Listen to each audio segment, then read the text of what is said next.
오늘 이렇게 한번 인사해 볼까요? 반갑습니다. 우리는 한가족 주님의 몸입니다. 사랑하고 축복합니다. 어제 코이노니아 우리 단양 제천으로 아쿠아리움 그리고 전망대 또 맛있는 점심 먹고 또 유람선을 타면서 가을을 만끽하고 왔습니다.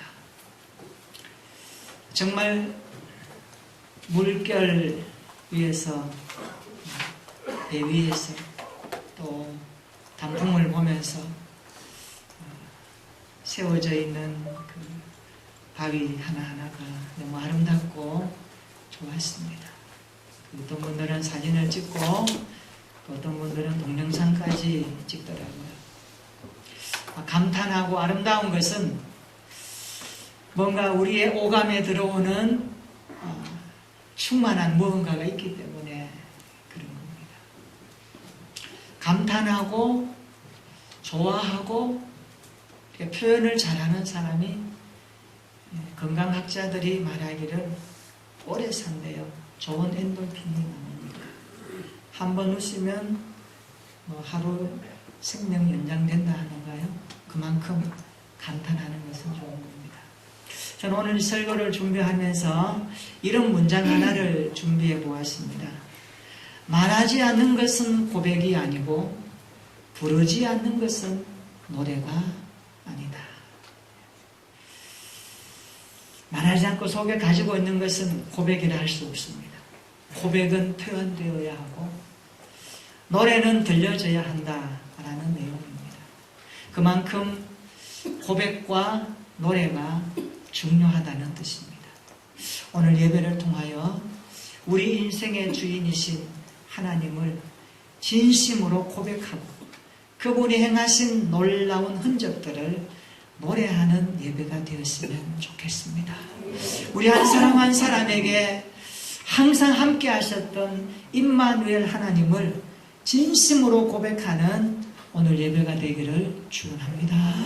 그 하나님을 향하여 내가 할 수 있는 최고의 노래가 되기를 축원합니다. 시편 120편부터 134편까지는 성전 순례 시편입니다. 성전에 올라가면서 불렀던 찬양시입니다.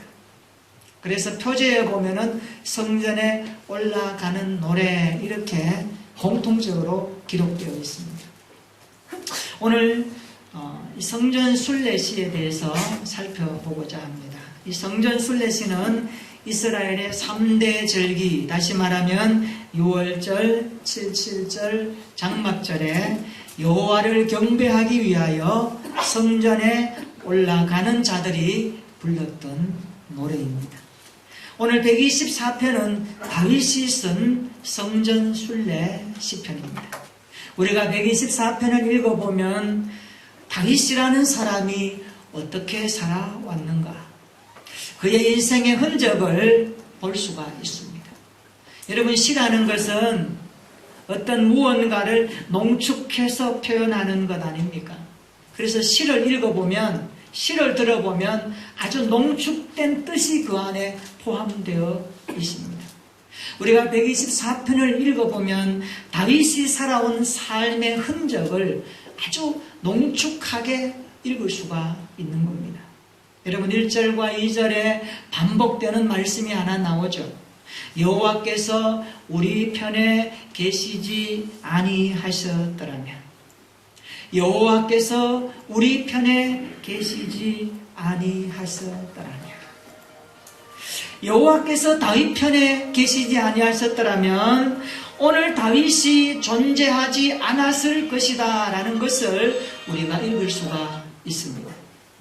우리도 살다가 보면 그때의 그 순간에 내가 힘들어 어려워할 때에 여호와께서 나와 함께하지 아니하셨더라면 오늘 내가 여기에 있지 않았습니다 하는 고백을 수월찮게 하기도 하지 않습니까? 그만큼 인생이라고 하는 것은 쉬운 것이 아닙니다.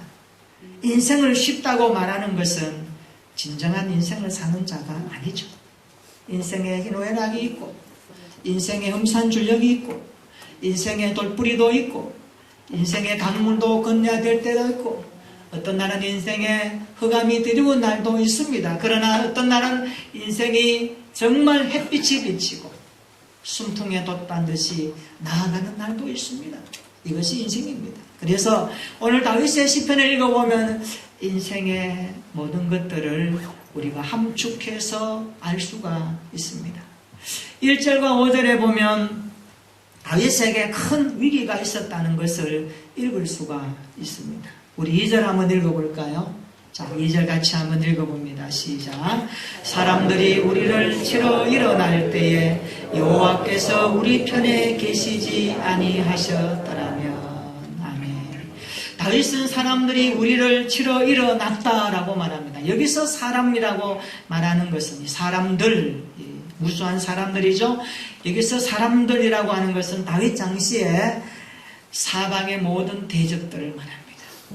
다윗을 향하여 돌을 던지고 다윗을 모함하고 다윗에게 원수처럼 다가왔던 무수한 사람들을 가리켜서 다윗은 사람들이라고 그렇게 표현하는 것입니다.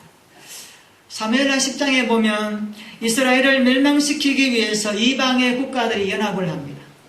그래서 이스라엘을 쳐들어옵니다. 그때 다윗이 암몬과 싸웁니다.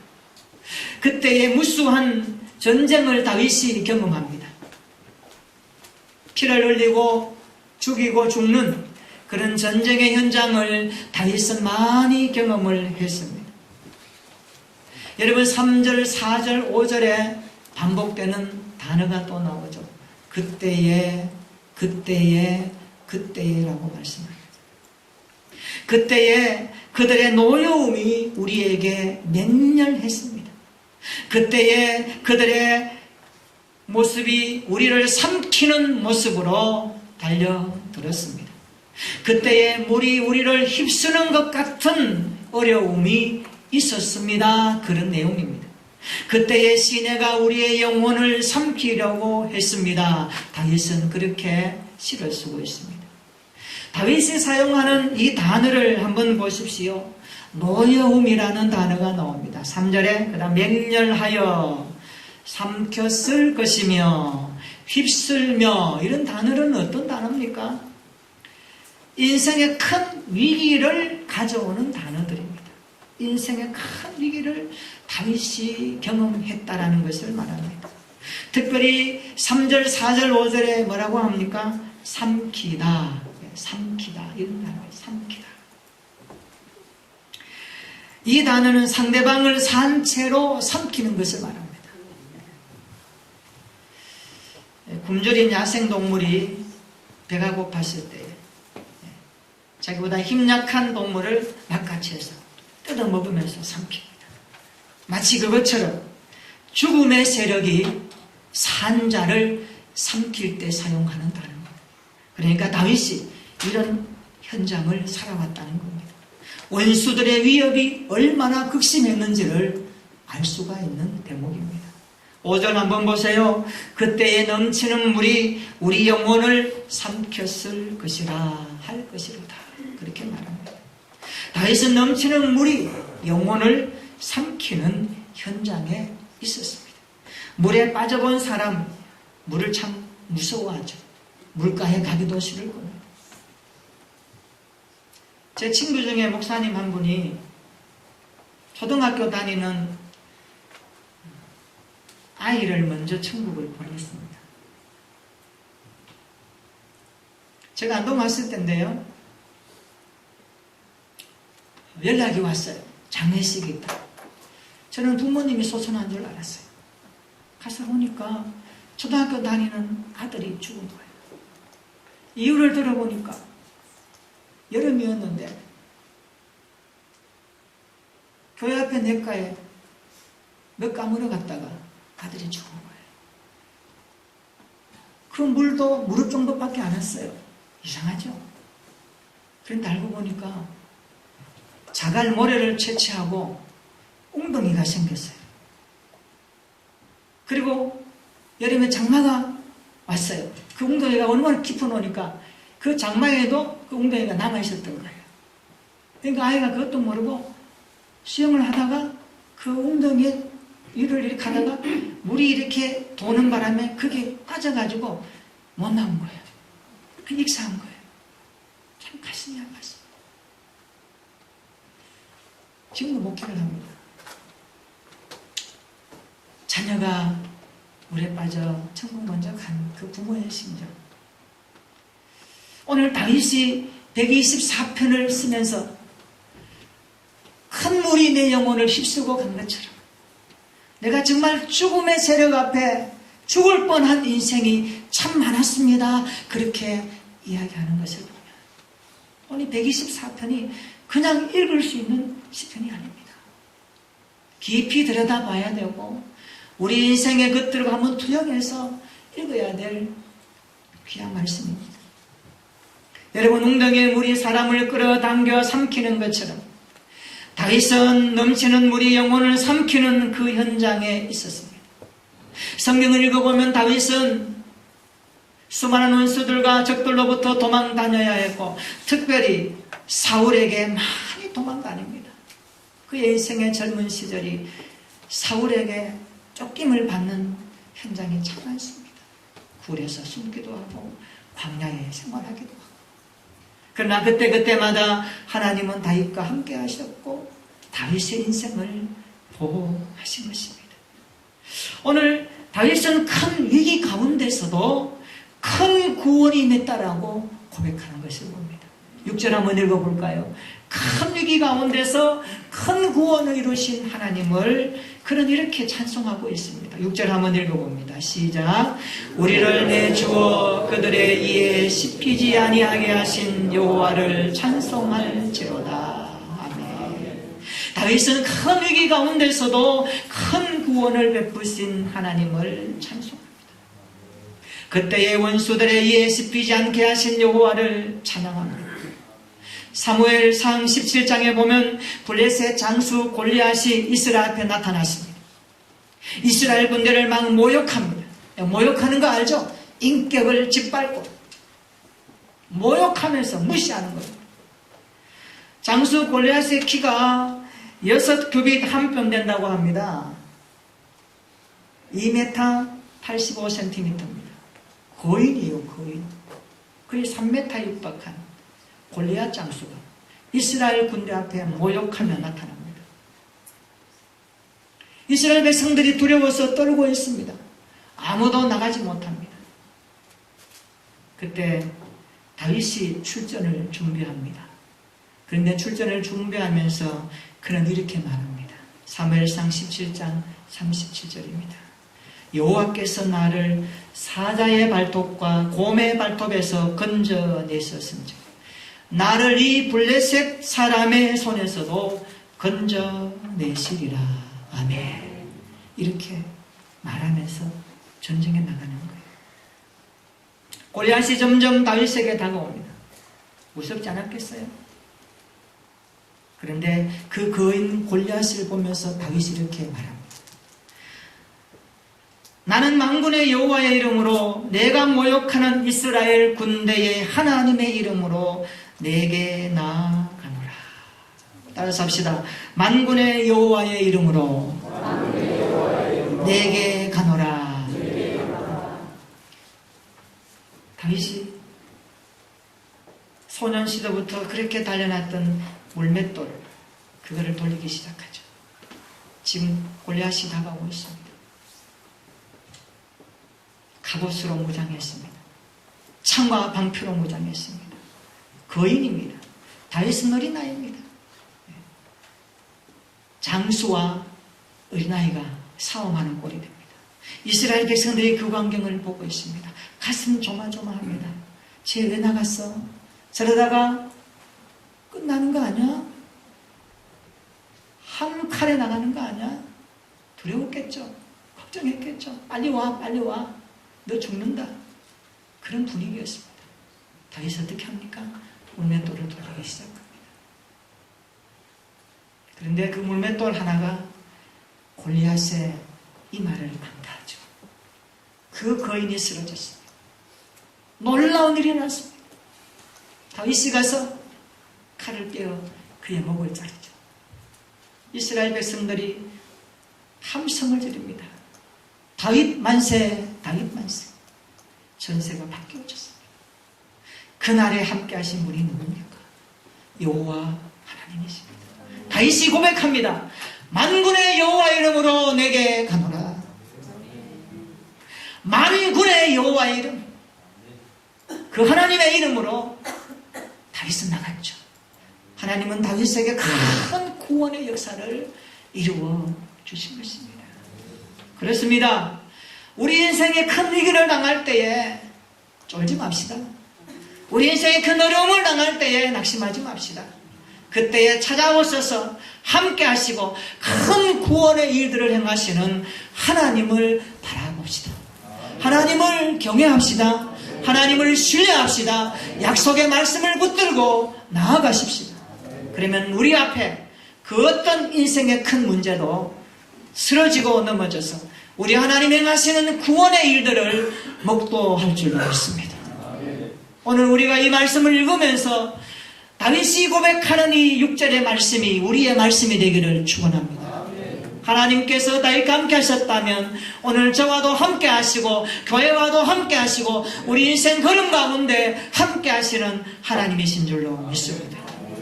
성경을 보면 다니엘도 하나님의 큰 구원을 경험합니다. 이방 나라에서 원수들의 모함으로 사자굴에 던져진 다니엘. 그런데 하나님은 다니엘을 사자 입에 그냥 두지 않았습니다. 사자의 입을 막았고 상함이 없도록 보호하셨습니다. 다리오 왕이 그 광경을 바라봅니다. 다니엘이 죽은 줄 알았습니다. 가서 보니까 다니엘이 멀쩡히 살아있습니다. 다리오 왕이 뭐라고 고백하는지 아시죠? 다니엘 6장 28절에 이렇게 고백합니다. 그는 구원도 하시며 건져내기도 하시며 하늘에서든지 땅에서든지 이적과 기사를 행하시는 이시로다. 할렐루야. 우리 모두 이 큰 구원의 하나님을 찬양합니다. 다니엘을 구원케 하셨던 하나님이 오늘 우리를 구원해 주신 하나님이십니다. 우리 인생이 기가 막힐 웅덩이에 빠져 있을 때, 우리가 이런 곤란 속에서 낙담하고 있을 때에 오셔서 성령으로 힘을 주시고 용기를 주시며 담대한 믿음을 주셔서 하나님을 향하여서 바라보게 하시고 우리에게 하나님을 향하여서 기도할 수 있도록 힘을 주시는 그 여호와께서 오늘 우리 인생 가운데서 큰 구원의 일들을 이루어 가시는 하나님이십니다. 이 하나님을 바라보고 이 하나님을 의지하는 우리 모든 성도들이 되기를 축원합니다. 바울도 이런 고백을 합니다. 그는 이방인의 그릇으로 쓰임을 받는 일에 가는 곳곳마다 복음을 전하죠. 그런데 바울 서신 읽어보면 그가 복음을 전하는 현장이 그렇게 녹록하지 않았습니다. 그렇게 평안하지 않았습니다. 원수들이 있었습니다. 방해 공작이 많았습니다. 복음을 거부하는 원수들이 돌을 던지기도 했습니다. 강의 위험과 동족의 위험이 있었습니다. 광야의 위험이 있었습니다. 그 현장에서도 바울은 주님의 큰 구원을 경험합니다. 그리고 디모데후서 4장 17절에 이렇게 회고하며 노래합니다. 주께서 내 곁에 서서 나에게 힘을 주시면 나로 말미암아 선포된 말씀이 온전히 전파되어 모든 이방인이 듣게 하려 하시니니. 따라서 합시다. 내가 사자의 입에서 건짐을 받았느니라.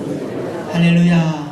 믿으시기를 축원합니다. 사자의 입이 바울을 삼키려 해도 하나님께서 그 가운데서 건져주신 구원의 하나님이십니다.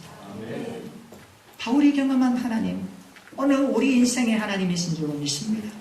그때 하나님, 어제와 오늘이나 내일이 동일하신 하나님이십니다. 우리를 구원해 주신 하나님, 우리를 지키시는 하나님, 우리에게 인생의 필요를 때를 따라 도와주시는 공급하시는 선한 목자 여호와가 우리의 주님이십니다. 이 주님을 신실하게 의지할 수 있기를 축원합니다. 7절 한번 읽어보겠습니다. 7절입니다. 시작. 우리의 영혼이 사냥꾼의 올무에서 벗어난 새같이 되었나니 올무가 끊어짐으로 우리가 벗어났도다. 시편 124편 7절 8절을 가지고 만든 찬양이 있습니다. 이런 가사입니다. 아마 아시는 분들이 있을 거예요. 오 우리 영혼이 벗어났도다 사냥꾼의 올무에서 새같이. 오 우리 영혼이 벗어났도다 사냥꾼의 올무에서 새같이. 오 올무가 끊어졌네 해방되었네 우리 도움은 주의 이름. 오 올무가 끊어졌네 해방되었네 우리 도움은 주의 이름. 우리 힘있게 우리 기쁜 마음으로 한번 찬양해 볼까요? 한번 찬양합니다.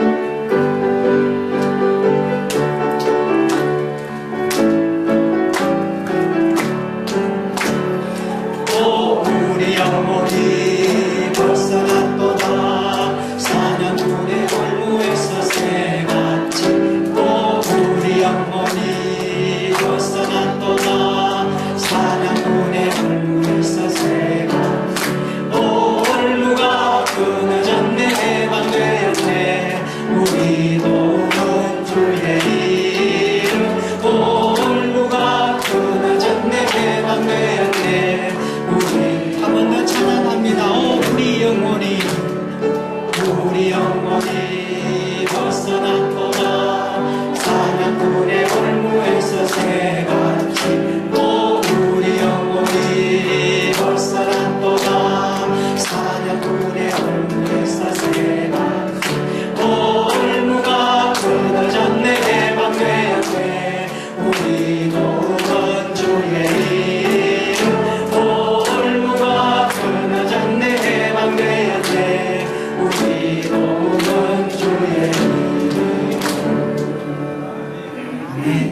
한 주간 힘들 때 이 찬양으로 승리하시기를 축원합니다. 이 노래가 우리의 고백이 되기를 축원합니다. 다윗은 하나님의 큰 구원을 극적으로 경험합니다. 그리고 찬양합니다. 그리고 노래합니다. 절망적인 상황에서 이룬 큰 구원을 경험한 다윗은 앉아 있을 수 없습니다. 노래합니다. 기뻐합니다. 고백합니다.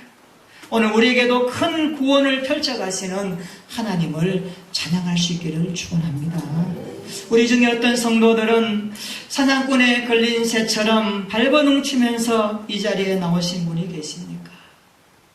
이리 보고 저리 보아도 해결될 것 같지 않은 올무가 우리의 발목을 붙잡고 계십니까? 오늘 이 시편의 말씀으로 이렇게 한번 기도해 봅시다. 주님, 내 인생의 발목 잡는 올무가 끊어지게 하옵소서. 악인의 강교한 꾀에 넘어지지 않는 내 모습이 되게 해 주옵소서.